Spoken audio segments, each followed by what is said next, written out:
고난주간 특별 새벽 기도의 세 번째 날입니다. 4월 8일 수요일.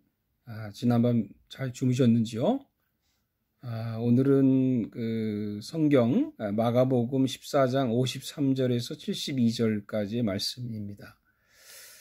매일 이렇게 영상으로 드리는데 어떻게 잘 되는지 모르겠습니다. 오늘 제목은 우리도 다르지 않습니다 라는 제목입니다. 오늘 본문을 좀 요약해 보죠. 예수님께서 대제사장의 재판을 받는 광경입니다. 사람들이 예수님의 죄를 찾아보려고 하지만 찾을 수가 없는 거예요. 그래서 이제는 거짓말로 제목을 만들려고 하는데 이것도 서로 말이 일치하지 않습니다. 그러니까 이제 대제사장이 묻습니다. 예수님께. 왜 너는 아무 말도 하지 않느냐? 그때 예수님은 정말 아무 말씀 안 하시고 침묵을 합니다. 두 번째 다시 묻습니다. 내가 찬송받을 이의 아들 그리스도냐?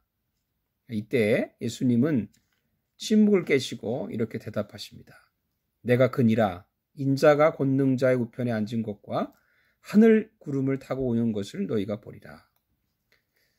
이 말을 듣고 대제사장이 화가 나서 신성모독죄로 예수님을 사형에 구형합니다.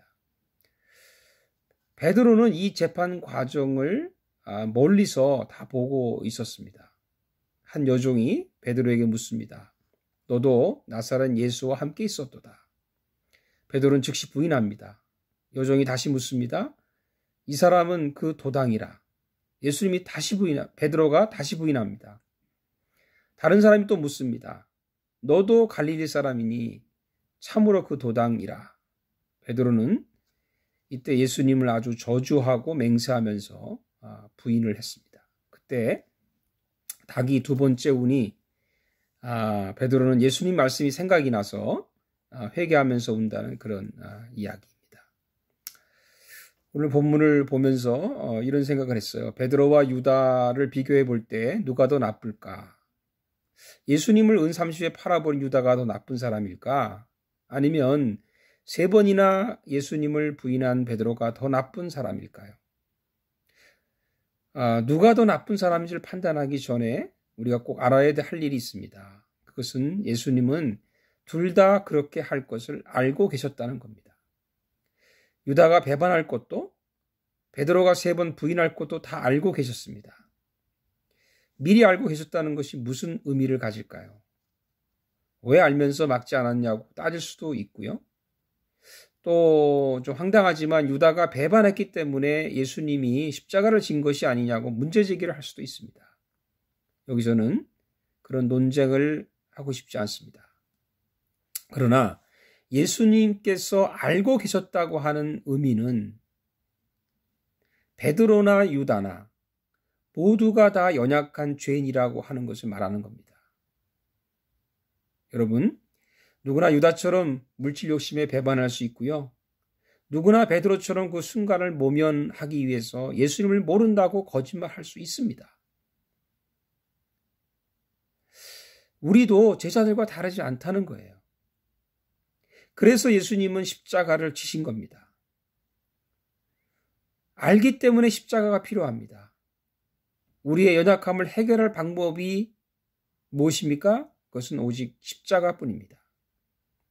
하나님은 우리의 선택을 존중하시죠. 그리고 하나님은 우리의 인격을 귀하게 여기십니다. 예수님은 유다를 위해서 십자가를 지신 겁니다. 예수님은 베드로를 위해서 십자가를 지신 겁니다. 동시에 예수님은 유다 같은 나를 위해서, 베드로 같은 나를 위해서 십자가를 지신 거죠. 우리가 남의 잘못을 비판하는 것은 쉽습니다. 그러나 나의 죄를 비판하는 것은 쉽지 않습니다. 유다와 베드로를 비판하기 전에 나를 먼저 비판합시다.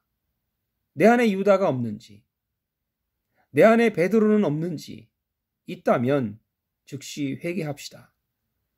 오늘도 생명의 주님과 함께 행복한 하루가 되시기를 축복합니다. 기도하겠습니다. 창조주 하나님, 저도 유다와 베드로와 같은 죄인임을 고백합니다. 나를 위해 죽으신 예수님을 찬양합니다. 코로나 바이러스로 전쟁을 치르는 온 세상을 다스려 주옵소서. 속히 이 땅에 살롬이 오게 하옵소서. 예수 그리스도의 이름으로 기도드립니다. 아멘.